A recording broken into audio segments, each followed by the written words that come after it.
Hey, welcome to show two. I know sports. But basically, we sit here, we talk about sports. You can send me comments, emails with any type of question you got sports related. Basically, I want to jump feet first into it today. The one major thing I want to talk about with the combine just passing last weekend is talking about Robert Griffin III.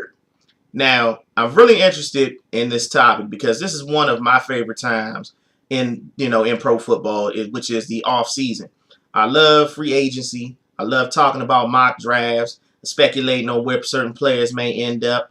Like I said, free agency. You got guys, highly touted guys that may be released, such as a la last night, Hines Ward got released from the Pittsburgh Steelers or will be released from the Pittsburgh Steelers. Stuff like that interests me a lot. You know what I'm saying? I love to talk about it. So let's get right to it. Robert Griffin III, like everybody expected, went to Indy and blew up the combine. Ran, jumped, phenomenal athlete, really intelligent kid. I want to talk about two cities that may be bidding for the rights to RG3 in April, come late April, which is the Skins and the Cleveland Browns. Basically, the Cleveland Browns, they're a city in search of a star player to represent that city. Ever since LeBron James took his talents to South Beach, they've been looking for a lightning rod for that city. This situation I do not like for Robert Griffin III, honestly, because I just don't think he could flourish and have a successful career in Cleveland. Okay, Mike Holmgren does not have a stellar track record as far as bringing in talent or drafting talent to build teams around. This city, ever since they reincarnated the Cleveland Browns in '99, they've made bad coaching decisions. They've made bad personnel decisions. And I just don't feel that this kid will flourish in that situation. Now, I understand they have two number ones this year, which they'll probably have to give up. Then a one next year, and possibly a high two next in the next year's draft. But I think that's too rich for a team with so many holes, especially with Cleveland being Cleveland. I mean, it is what it is. Cleveland is a city of heartbreak, from the issues back in the 80s where you had the drive. You had the Ernest Biner fumble. I mean, you had the Cleveland Browns in the mid-90s leave and become the Baltimore Ravens. And that was a good team that ended up winning the Super Bowl a couple of years after they left. So I don't like that fit. I don't think that's a good situation. I really don't hope that kid goes there. Another city I really don't hope he comes to, with me being a diehard Dallas Cowboy fan, but it's possible, is that he may go to the Washington Redskins.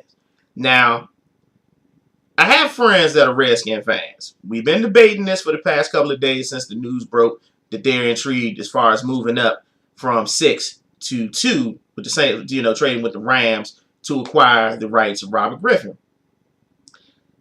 This fit probably, and I hate to admit it, will probably work. From the standpoint of, I feel that with Washington having the third most cap money to spend this offseason, they can acquire talent to get this kid in a position in the next couple of years of being successful. Couple of moves I feel they may make. Why not go after two veteran wide receivers? Both of them from Indy.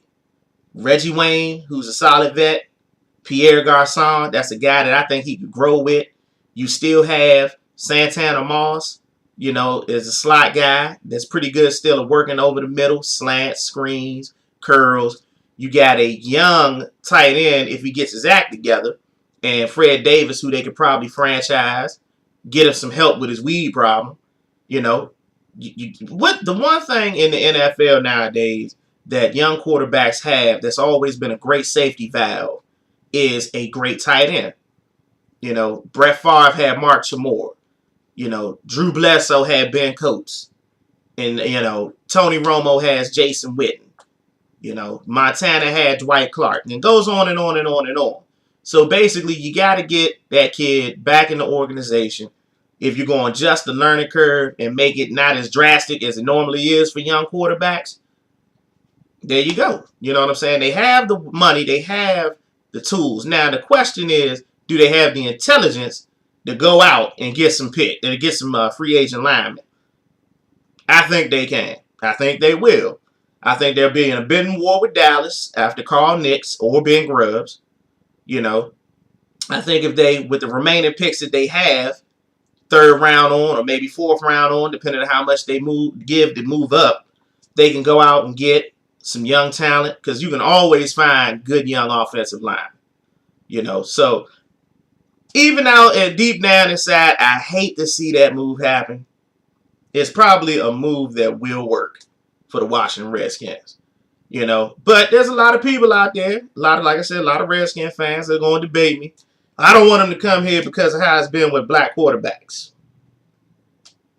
I mean, look, folks, I understand the situation with Jason Campbell. I understand the situation with Doug Williams. The Donovan McNabb situation was a horrible situation that was not going to work from the jump.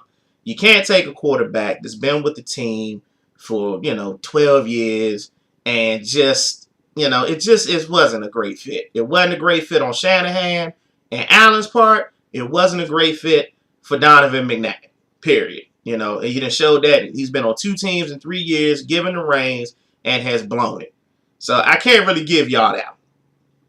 Jason Campbell, I will. Hell, I'll even go back and give you Doug Williams. Doug won a Super Bowl, got treated like garbage, wouldn't give him any endorsements. 1, he didn't get any endorsements.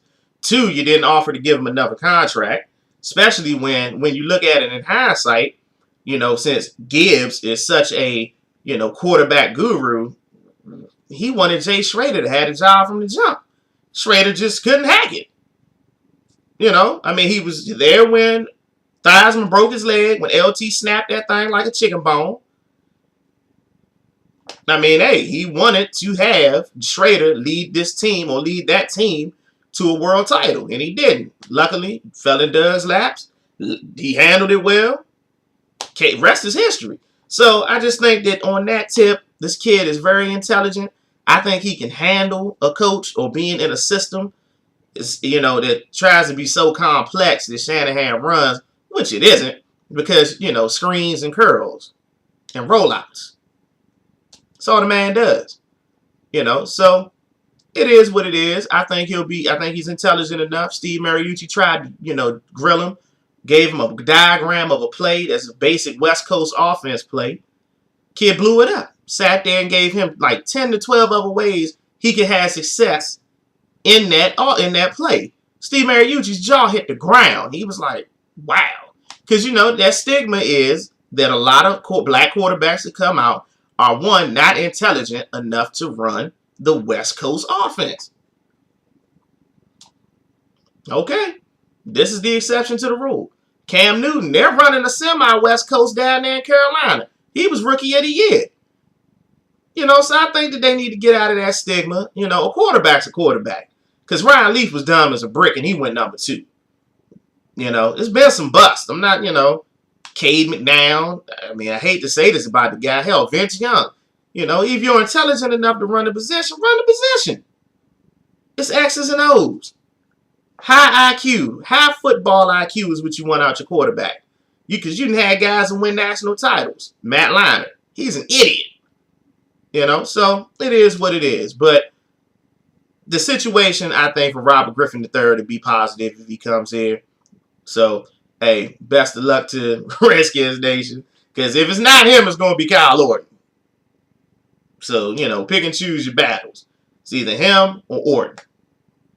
I think I know who I would go with. So, another thing I wanted to talk about was the Combine real quick again. On my last show, I was highly, highly intrigued with 2 different guys. One was Courtney Upshaw, outside linebacker. Another kid is Dre Kirkpatrick. Awful. Awful. They didn't blow it up. When you have a 346-pound defensive lineman run a 4.9, check him out. His name is Dontari Poe from Memphis. Check this kid out. Unbelievable combine. Unbelievable. Now this kid is projected in the top 10. They had him as a 3rd, 4th round grade. Now I know a lot of people be like, say, hey, the combine, you can misjudge. And that's true because, hey, everybody misjudged Mike Mamula. Guy that came out in Boston College, I think it was like 94, 95, couldn't play a lick of defensive end for the Philadelphia Eagles. But he was a workout warrior, blew the combine up, proved his draft status. proved his money. Rest is history. But I think nowadays it's different because you can find talent. You can find the DeMarco Murrays. You can find the Rob Gronkowskis. You can find the Aaron Hernandezes to go out and, you know, improve your offense or improve your team immediately. They did for Brady. See where they ended up. Super Bowl. They lost, but gave him 2 good weapons. So, hey, these are some of the things that I like to talk about. Hopefully, people that watch my show also like to talk about it. You can hit me up. I'm on YouTube. It's capital T, the one gun, Gunn. Don't ask me about the name. They messed it up. I just never changed it. So I'm also, hey, hit me up, emails, leave me questions on YouTube. I'll answer them to the best of my ability. I'll get back as soon as I can. I'm doing 3 shows next week. I'll be doing 3 shows. So we're going to talk more about the combine. I want to get further into free agency. A couple of landing spots for a couple of different free agents that I think will help certain teams turn it around a little quicker than others. So, hey, hope you enjoyed this. I enjoy doing it. I love talking about sports. Come hit me up anytime, and we'll wrap. All right? Thanks a lot. Peace.